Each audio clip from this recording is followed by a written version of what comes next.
काय झालं? भाग्य कधी उजळेल या विचारात अडकलायस? चल तर आज भाग्य कसं उजळेल याची गुरुकिल्ली तुला देतो. भाग्य भाग्य म्हणजे तरी काय रे? तर तुझ्या हातावर असलेला विश्वास हाच तुझं भाग्य उजळत असतो.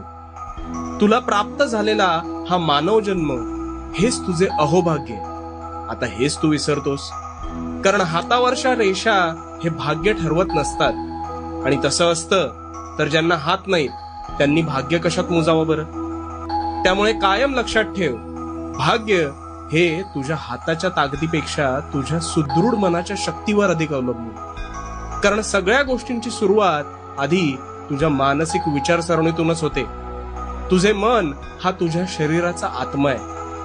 तू त्याला जितकं कणखर बनवशील तितकंच अधिक तुझं भाग्य उजळ